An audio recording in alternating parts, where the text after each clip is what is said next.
It's a Spotify podcast.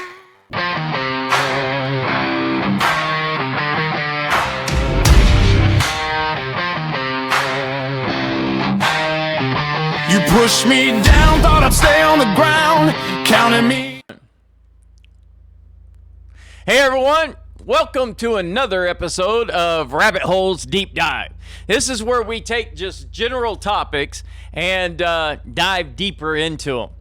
Sometimes it's what Steve and I talk about, or Miranda and I talk about, and or one of you guys put it in the comments below, and we'll dive into it. Can't wait. So this episode is when AI becomes a body. The race to turn intelligence into labor. A robot walks into a stage. It balances on two legs. It turns, it punches, it dances, it recovers after being pushed. The video spreads across the internet. Millions of people watch. Some see the future. Some see a toy. Some see a threat. Some see a machine performing a carefully rehearsed routine in a controlled environment. And all of them may be right, because there are really two humanoid robot stories unfolding at the same time. The first is visible. It is the story of machines that run, jump, dance, and imitate human movement. The second is much harder to see. It is a story of machines that run, jump, dance, imitate human movement. The second is much harder to see. It's happening inside factories, investment prospectus, government industrial plans, training facilities, simulation systems, semiconductor supply chains, regulatory agencies, and warehouses filled with machines, repeating the same physical action thousands of times so that an artificial intelligence system can learn what a human child begins learning almost immediately. How the physical world works. On August 6, 2026, Chinese robotics company Unitree priced its initial public offering in the Shanghai at a valuation of approximately $9 billion. That event matters for reasons larger than a company itself. Unitree became the first mainland listed Chinese manufacturer centered on humanoid robots. Its 2025 revenue had grown more than fourfold, and for the first time, humanoid robots generated more revenue for the company than its better established four-legged machines. On the same day, another detail emerged. DeepSeek, the Chinese artificial intelligence commonly known primarily for language models, invested approximately $20.8 million through Unitree's strategic placement. The two companies said they would cooperate in embodied intelligence, the attempt to connect AI systems with machines capable of perceiving and acting in the physical world. At almost the same moment, the United States was moving in the opposite direction. The Federal Communications Commission had expanded restrictions affecting new Chinese numbered and quadrupled robot models, citing national security concerns and the desire to encourage domestic production. Capital, artificial intelligence, manufacturing, robotics, security, trade, data, all converging around machines shaped roughly like us. So the important question is no longer, can we build a robot that walks like a human? We can. The deepest question is, what combination of intelligence, reliability, cost, and experience turns a walking machine into economically useful labor? Because when AI gets a body, it enters a world where words are not enough. A language model can produce an incorrect sentence and try again. A robot can drop a steel component, damage a machine, injure a worker, fall down a staircase, or make a mistake. No training, simulation, predicted.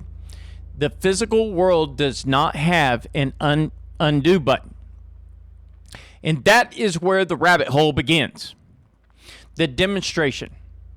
Humanoid robots create an immediate psychological reaction. They look enough like us that we instinctively interpret their movements as signs of intention. A machine turns its head. We imagine attention. It reaches toward an object. We imagine purpose. It stumbles and recovers. We imagine determination. This is one reason humanoid robot videos are so effective. The body communicates a story before the technology is explained. A wheeled individual machine moving a box may appear ordinary. A human-shaped robot moving the same box can look like history arrived, but appearance can be misleading. A demonstration may be fully autonomous, partly autonomous, teleoperated by a human, based on pre-recorded motion sequence, restricted to a carefully mapped environment, supported by off-camera equipment, or assembled from several successful attempts. These distinctions are not always obvious from the final video. That does not mean the demonstration is fake.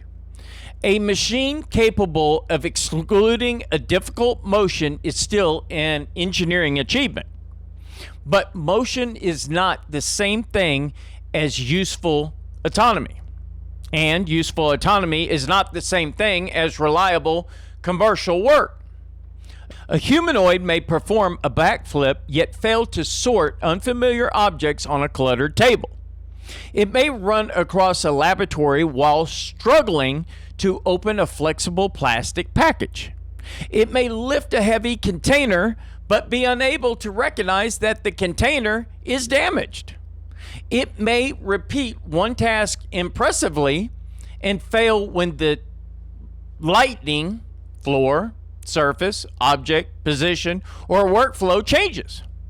This is the first major lesson of embodied AI. Physical intelligence is not one capability. It is a stack: perception, balance, navigation, object recognition, grasping, forecast, control, planning, memory, safety, language, understanding, social awareness, and the ability to recover when reliability refuses to match the plan. Humans combine these capabilities and abilities so naturally that we underestimate their complexity. We walk through a room without calculating every root placement consciously. We pick up an unfamiliar cup while adjusting the pressure so we do not crush a drop of it.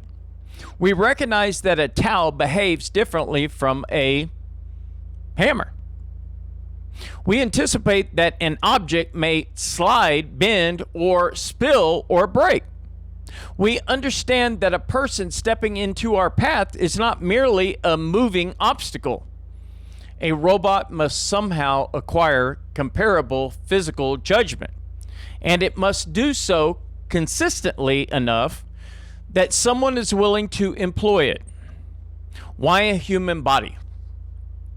The humanoid design creates an obvious question.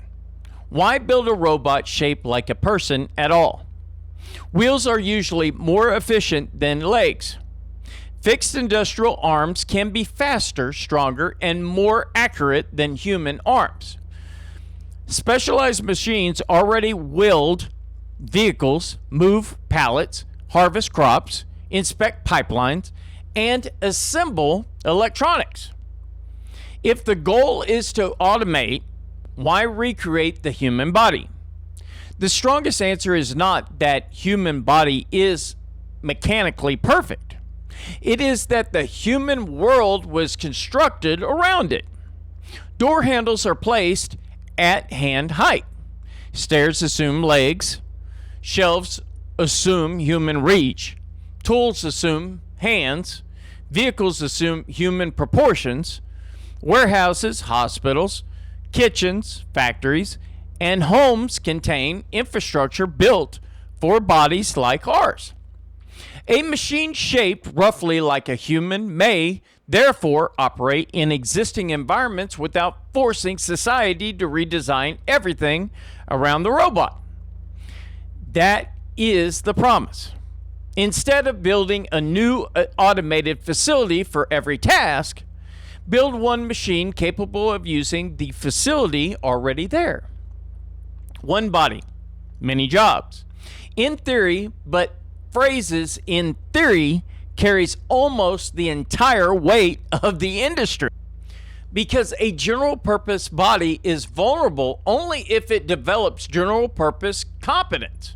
Otherwise, the humanoid form can become an expensive compromise, more complicated than a wheeled platform, less efficient than a specialized machine, harder to stabilize, harder to maintain, and still incapable of adapting to unfamiliar work.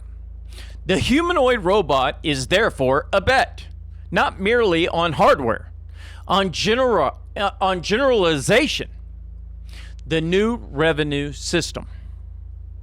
Until recently, much of the humanoid robot industry was evaluated through demonstrations, prototypes, and investment announcements.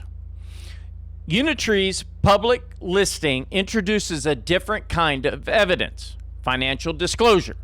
According to Reuters, Unitree's revenue exceeded 1.7 billion yen in 2025, more than 4 times the previous year's level. Humanoid's products produced approximately 867.8 million yen in revenue, surpassing the company's quadrupled business. That does not prove that humanoids are already replacing large numbers of workers. Revenue can come from universities, research laboratories, government agencies, technology companies, demonstration programs, developers, education, entertainment, and experimental developments. A robot sold is not necessarily a robot performing profitable autonomous labor. But the figures do establish something important. Humanoid robots are no longer only research prototypes supported by speculative venture capital. They have become so meaningful commercial products category for at least one major manufacturer. That is a signal, not proof of the final destination, a signal that the infrastructure of an industry is beginning to form. Factories, supply chains, customers, service networks, capital markets, and competitors seeking lower prices. The price difference is especially important. Historically, advanced humanoid robots were extraordinarily expensive research systems. Unitree helped expand attention by entering a smaller humanoid platform at prices far below traditional laboratory machines. Lower prices allow more universities, developers, and companies to experiment. More machines produce more experience. More experience produces more data, and data may be the resource the field needs most. The missing childhood. A language model learns from text, images, audio, code, video. The internet provides enormous quantities of those materials. Robots face a different problem. The internet does not contain enough structured examples of what it feels to pick up a slippery object. How much force a gripper should apply. What happens when a box shifts unexpectedly? How a human coworker reacts when surprised. how a door sticks during humid weather, how fabric folds, how cables tangle, how objects behave when damaged. Video can show what happened, but video alone does not always reveal the forces, contact points, failed attempts, and motor decisions required to reproduce the action. A robot needs experience connected to action. It needs to know not only what the world looks like, but what happens when it intervenes. Push here, lift here, rotate this, step there, apply the less pressure, stop, try again. Human beings spend years collecting this type of physical data. We call it childhood. A robot company must manufacture it. That may be the hidden bottleneck behind embodied intelligence. Computers describe the need for large quantities of physical world training data as one of the central challenges facing Unity and DeepSeek's collaboration. Unity has been gathered information through trials in which humans guide robots through actions, producing examples the machines may later learn to perform with greater autonomy. This creates an unusual paradox. The dream is autonomous labor, but the plan to autonomy may depend on large amounts of human labor. People teleoperate robots, correct their movements, label failures, reset environments, repair machines, demonstrate tasks, review recordings, and decide whether an action was successful. Before robots can replace labor, labor may have to teach them how. Cooperation, cheating, or training. When viewers discover that a humanoid demonstration involved human teleoperation, the response is often immediate. The robot did not really do it. But that conclusion is too simple. Teleoperation can serve several legitimate functions. It allows a machine to perform useful work while autonomy remains incomplete. It lets human operators intervene when a robot becomes confused. It produces a demonstration from which AI models can learn. It can provide safety supervision, and it may create a gradual path from full human control to partial autonomy and eventually more independent operation. The better analogy may be aviation. Modern aircraft contain extensive automation, but human pilots remain available to supervise, interpret, and respond. And it may create a gradual path from full human control to partial autonomy and eventually more independent operation. The better analogy would be aviation.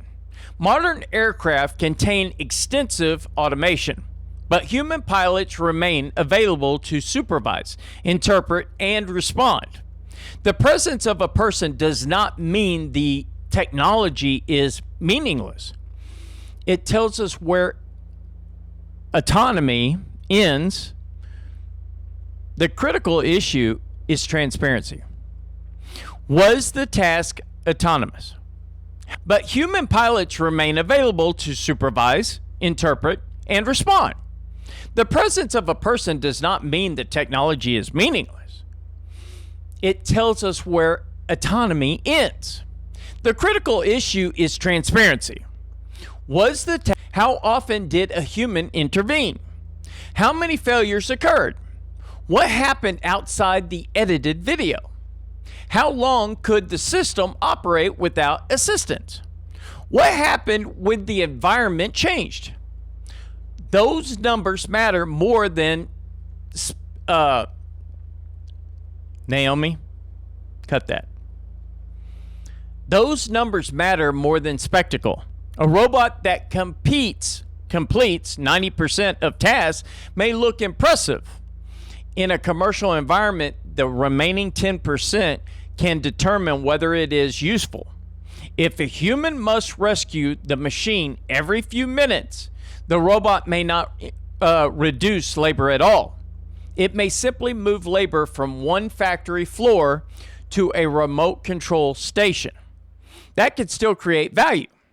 One skilled operator might eventually supervise several robots. Dangerous tasks might be performed remotely. Workers with physical disabilities might control machines in environments they could not otherwise enter. But this is not the same future as fully autonomous humanoids. The distinction matters for investors, workers, regulators, and the public. Simulation in the real world. Collecting experience entirely in the physical world is slow and expensive. Robots fail.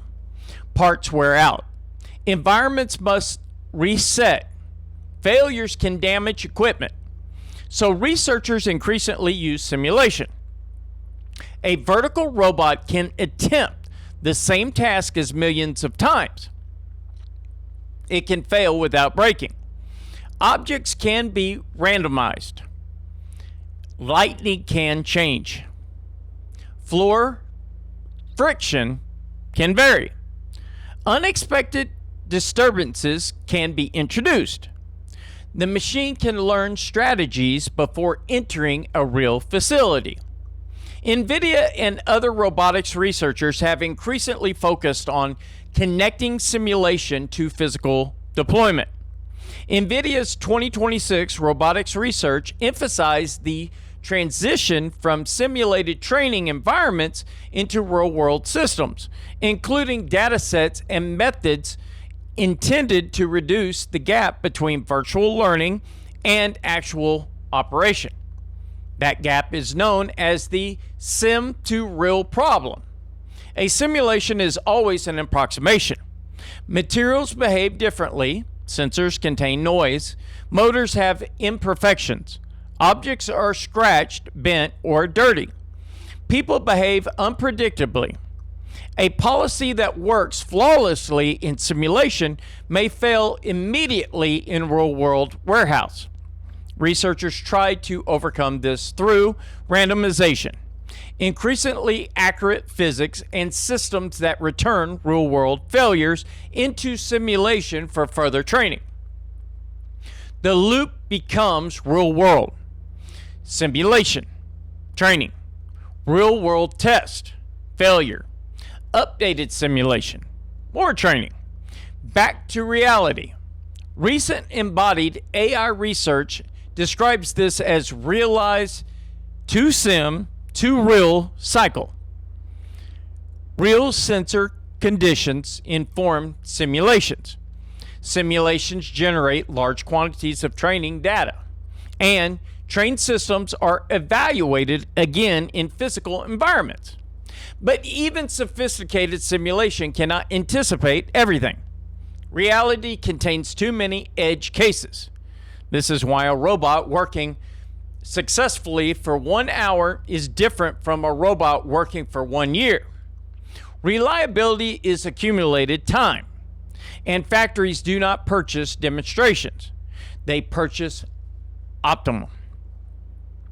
The factory test. Factories are likely to become one of the earliest serious testing grounds for humanoid robots. The reason is not that factories are simple. They are not. The reason is that they are structured. Lighting is controlled. Workflows repeat. Objects are standardized. Safety zones can be defined. Tasks can be measured. And the economic value of a successful action is often easy to calculate. Move this component. Load this machine. Carry this container. Inspect this part. Repeat. Factories also contain jobs designed around humans. A humanoid machine could theoretically enter these environments without requiring complete redesign. This is why automakers logistics companies, and robotics firms have invested heavily in pilots. But a pilot is not deployment, and deployment is not profitable scale. The gap between those stages is where most robotics narratives become unrealistic. A company may announce that robots are working inside a factory. That could mean several things: a single machine operating under supervision, a limited trial lasting a few weeks, a carefully constrained task, a demonstration during low-risk hours, or a paid commercial deployment producing measurable output. Each represents progress. They are not equivalent. The correct questions are practical. How many robots? How many hours? How many successful task cycles? How much human intervention? What is the failure rate? What is the maintenance cost? How long does the battery last? How quickly can the machine be repaired? What happens when another worker changes the environment? How does the total cost compare with a conveyor belt, a wheeled robot, an industrial arm, or a human employee? Without those answers, factory deployment can hide more than it reveals. The economics of a robot worker. The business case for humanoid labor is often presented through a simple comparison. Human employees earns wages every year. A robot is purchased once. Therefore, the robot eventually becomes cheaper. But this leaves out almost everything.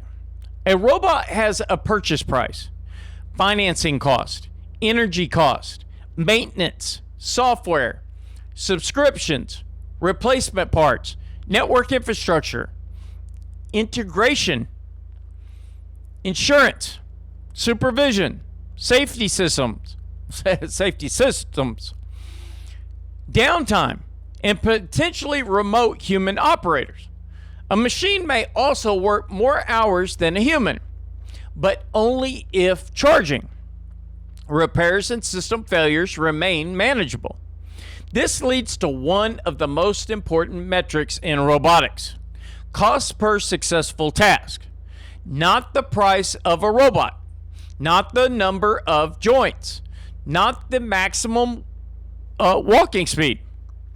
The total cost of reliability completing useful work. A $20,000 robot that requires constant assistance may be more expensive than a $100,000 specialized machine that operates continuously. A humanoid does not need to outperform a human at everything. It needs to create enough value in particular tasks to justify itself. That might happen first in work that is repetitive, ergonomically harmful, difficult to staff, dangerous, or performed in environments where flexibilities matter more than speed. The first widespread humanoid jobs may therefore be less dramatic than public imagination suggests. Moving containers, feeding parts into machines, carrying materials between stations, handling inspection routines, working in hazardous areas. These tasks do not require human-level intelligence. They require reliability. And reliability may be more difficult achievement. The hardware-software divide. The U.S.-China robotics competition is often described through a simple contrast. China has manufacturing scale. The United States has stronger frontier AI. That contrast contains some truth, but reality is more complicated. China has a deep industrial supply chain involving motors, batteries, electronics, sensors, machining, and manufacturing. That can reduce cost and accelerate iteration. American companies benefit from major AI laboratories, semiconductor ecosystems, robotics research, and large pools of investment capital. But robots require both. A brilliant AI system inside an unreliable body is not a useful worker. A low-cost body without sufficient intelligence is not a general-purpose worker.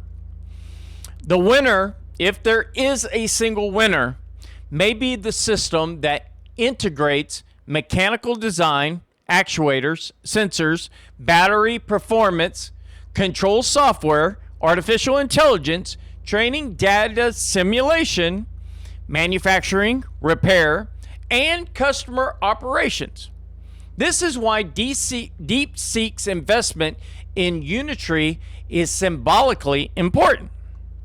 That partnership connects a company associated with advanced AI models to a company capable of producing physical machines at scale. The deeper competition is therefore not robot against robot. It is ecosystem against ecosystem. Who can build the machine? Who can train it? Who can produce enough of them? Who can operate them cheaply? Who controls the data? And who can improve the entire stack fastest? The security question. Why would a government restrict imports of humanoid robots? A robot is not merely a mechanical worker. It is a mobile sensor platform. Cameras, microphones, depth sensors, wireless connections, mapping systems, potentially cloud-based AI. A machine operating in a factory could observe facility layouts, equipment production, worker behavior, inventory, security practices, and potentially sensitive industrial technology. A humanoid operating in home could observe something even more intimate. Daily routines, children, conversations, personal belongings, health conditions, locks, entry points, and the physical structure of private life. The FCC's 2026 actions frame certain foreign-made robots as part of a broader national security concern involving connected technologies and domestic industrial capacity. The restrictions affect new Chinese humanoid and quadruple robot models, while critics have questioned the transparency and organization of the policy. The strongest case for restrictions is straightforward. A networked mobile machine with powerful sensors could create espionage, cybersecurity, or infrastructure risk.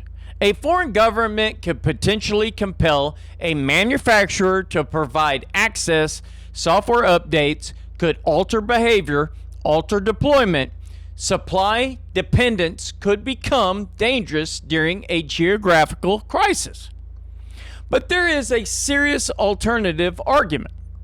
Security claims can also become industrial policy. Restrictions may protect domestic manufacturers from lower cost foreign competition. But there is a serious alternative argument. Security claims can also become industrial policy. Restrictions may protect domestic manufacturers from lower cost. Foreign comparison. Broadbands can raise prices. Slower experimentation. Fragment technical standards. And encourage retaliation. The question is not whether connected robots create security risks. They clearly can.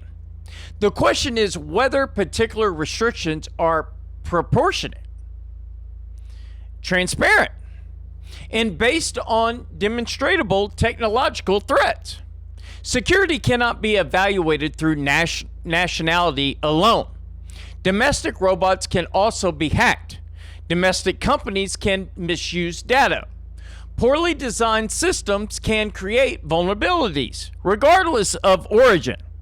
A serious robotic security framework would examine where data is stored, who can access it, whether communication is encrypted, how updates are authenticated, whether operation can continue offline, how sensors are controlled, whether logs can be audited, and what physical actions remain possible after a compromise, because when software controls a body, cybersecurity becomes physical. A hacked email account is serious. A hacked machine capable of lifting heavy objects is something else. The labor question. The public question surrounding humanoid robots is usually immediate. Will they take our jobs? But that question is too broad to be useful. Technologies rarely replace work all at once. They alter tasks. A job contains many activities. Some are routine, some require judgment, some require physical skill, some depend on social trust, some are easy to automate, others are not. Humanoid robots carry parts while a human handles quality problems. It may perform dangerous inspections while a worker interprets the results. It may work overnight but require technicians during the day. It may eliminate one role while creating others in maintenance, supervision, integration, and data operations. The effects will vary by occupation, industry, and region. But humanoids could eventually matter in a way earlier automation did not. Traditional industrial robots are usually fixed and specialized. Their economic effect remains concentrated in particular manufacturing tasks. A flexible machine capable of learning many physical activities could spread across a much wider range of work. Warehouses, hotel, hospitals, retail, construction, agriculture, elderly care, home assistance. That is the long-term promise. It is also a long-term concern. The risk is not merely unemployment. It is bargaining power. If companies can rapidly substitute machines for workers during labor disputes or shortages, the balance between labor and capital could change. If robots remain expensive and concentrated among large corporations, automation could increase the advantages of scale. If machines become affordable to small businesses, they could distribute productivity more broadly. The technology does not determine the outcome by itself. Ownership matters. Tax policy matters. Competition matters. Training matters. Labor law matters. And the speed of adoption matters. A society can adapt to gradual change. Why humans want the robot to look human? There is also a psychological layer. Humanoid robots may be mechanically convenient because our environments were built for people. But the human shape also serves a cultural purpose. We understand it. A machine with eyes appears attentive. A machine with hands appears capable. A machine that nods appears cooperative. Designers may use those cues to make robots easier to interact with, but human appearance can create false expectations. A robot may look socially aware without understanding social meaning. It may speak fluently while lacking common sense. It may appear confident while operating under uncertainty. People may trust it more because it resembles a person, or fear it more for the same reason. This creates an unusual design dilemma. Make the robot too mechanical, and people may struggle to communicate with it. Make it too human, and people may attribute abilities it does not possess. The challenge is not merely engineering motion, it is collaborating trust. A useful machine should communicate what it knows, what it does not know, what it needs help with, and when a person should stay away. In a factory, this may involve lights, sounds, and clear motion. In home or care environments, it may become much more difficult. What happens when a child treats a robot as a friend? When an older adult becomes emotionally dependent on it? When a company records intimate interactions to improve the system? When the robot simulates empathy because simulated empathy increases customer retention.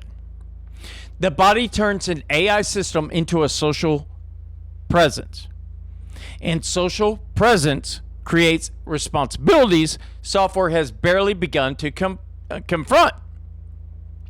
What would count as success? Imagine a humanoid robot that performs one warehouse task for 8 hours. Is that success? What if human intervenes twice, 10 times, 50 times? What if the robot completes the task more slowly than a worker but never suffers an injury? What if it becomes economically only after operating for 3 years? What if it works well in one building but cannot transfer to another? What if the software improves continuously but the hardware wears out? Robotics needs standards of evidence clearer than viral videos. A serious evaluation would include task completion rate, failure frequency, human intervention rate, mean time between failures, maintenance hours, energy use, cycle time, safety incidents, deployment duration, generalized to change conditions, a full cost per successful action, and full cost per successful action. Without such measures, the public cannot distinguish progress from performance. This does not mean every company must reveal proprietary information. It means extraordinary economic claims requires operational evidence. The question is not whether humanoid robots can work. Some already perform real tasks. The question is whether they can do so reliably,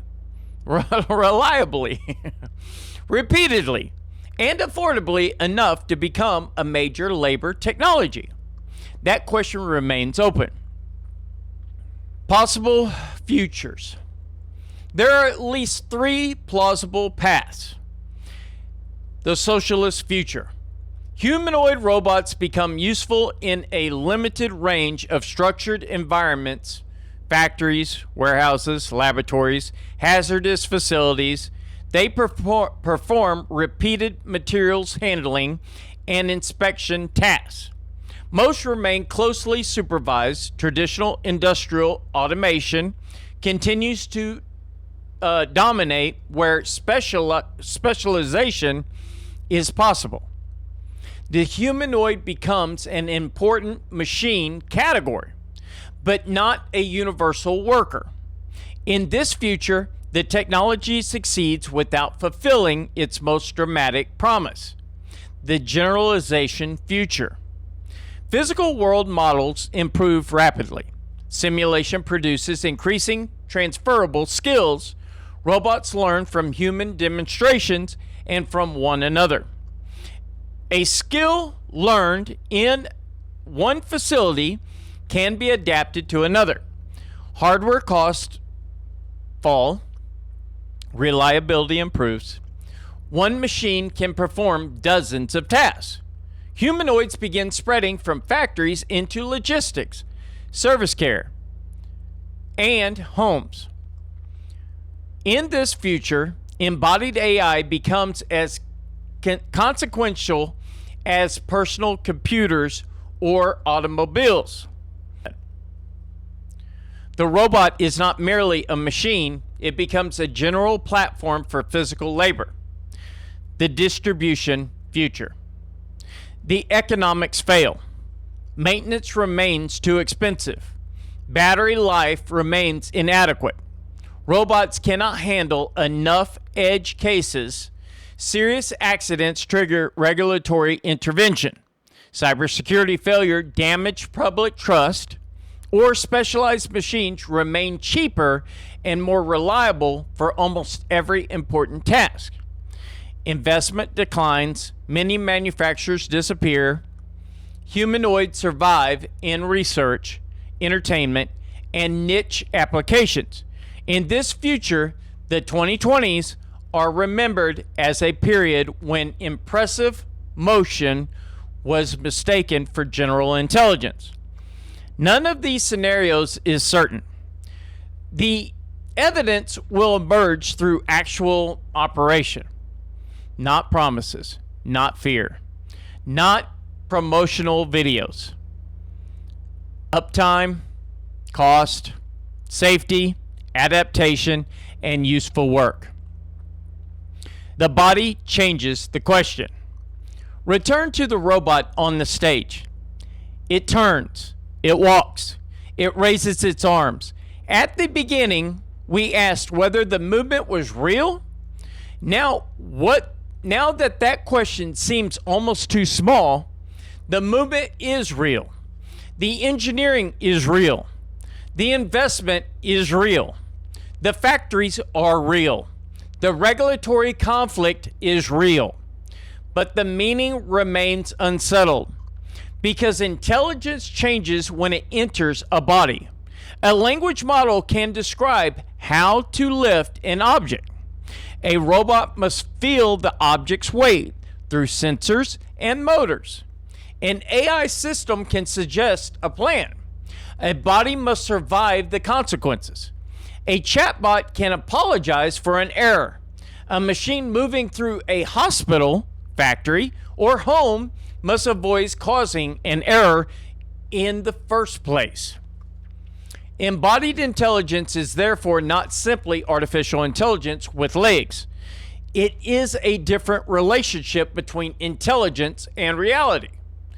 The world pushes back. Gravity votes. Friction votes. Human unpredictability votes. Every action becomes an experiment with consequences. That may be why the transition matters so much.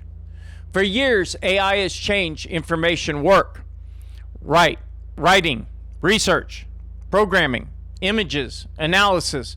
When AI acquires a reliable body, it begins competing with the physical economy. Not only with other software, with machines' infrastructure and human labor. The robot shape may be familiar.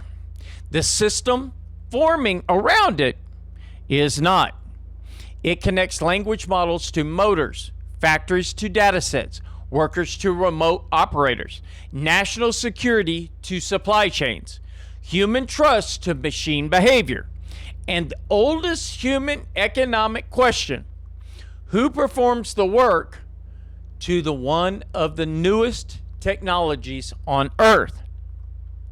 The next time you see a humanoid robot dance, notice what the video does not show. The training data, the failed attempts, the human operator, the maintenance crew, the battery, the supply chain, the security system, the business model, the workers whose tasks are being studied, the investors waiting for a scale, and the machine's first encounter with something its developers never predicted. That is where the future will be decided. Not in the perfect demonstration, in the unexpected moment afterward. When the box is damaged, the floor is wet, the tool is missing, the network goes down, a human steps in the way, and the robot must decide what physical world requires. So what evidence would change your thinking? Would 1,000 factory pilots convince you? Or would you need multi-year operating data? How much human intervention can occur before autonomy becomes misleading? Should companies disclose when a robot is teleoperated? Who owns the physical world? Data collected in a workplace and in homes. Should foreign-made robots face special security restrictions? How should workers share in productivity created by robotic labor?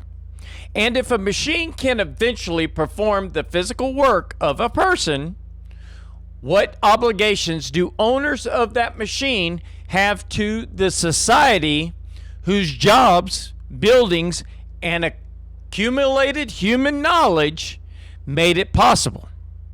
When AI gets a body, it does not merely become more capable. It becomes accountable to reality.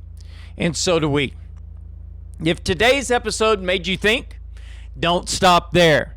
Read the research, study history, examine original documents, listen to the experts, listen to the critics, listen to people who disagree with you, question the sensational claims, question the official explanations, question the headlines, question the experts, question your assumptions, and question mine.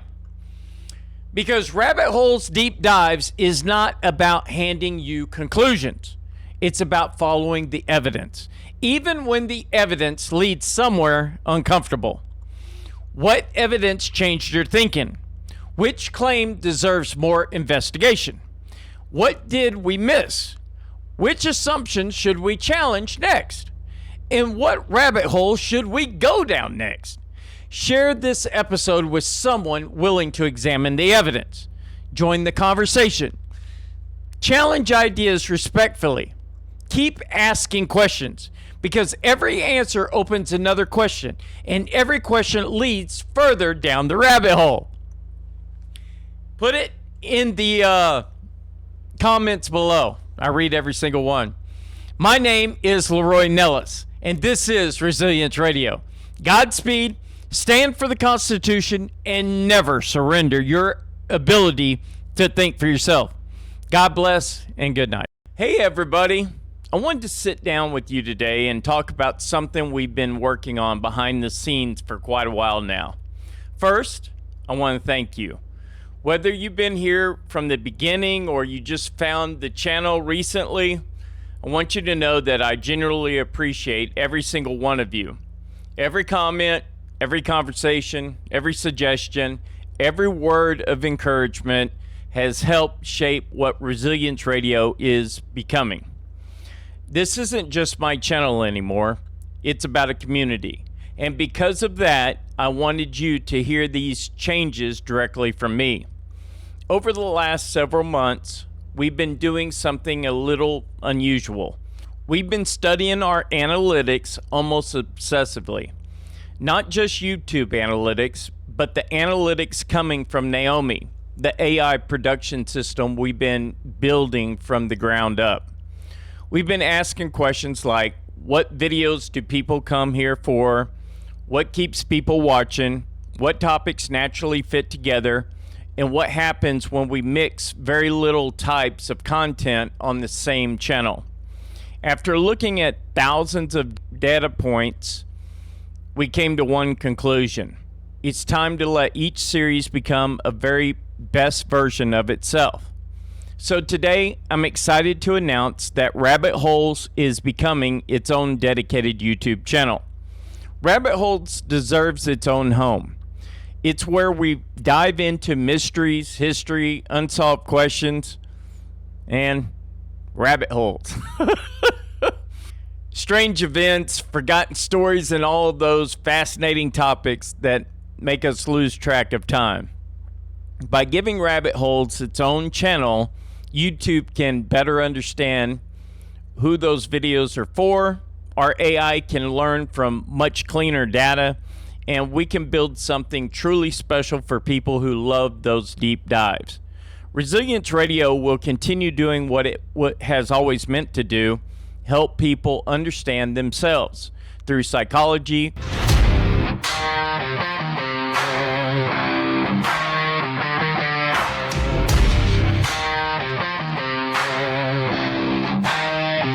You pushed me down, thought I'd stay on the ground, counting me out like the numbers didn't matter. But pressure builds diamonds in the dark, and I've been sharpening my edge in the chatter. Every scar turned into strategy, every setback fueled my clarity. I took the hits, learned the game, turned my losses into flame. Now I'm coming back strong, and you'll remember my name. I'm rising through the fire.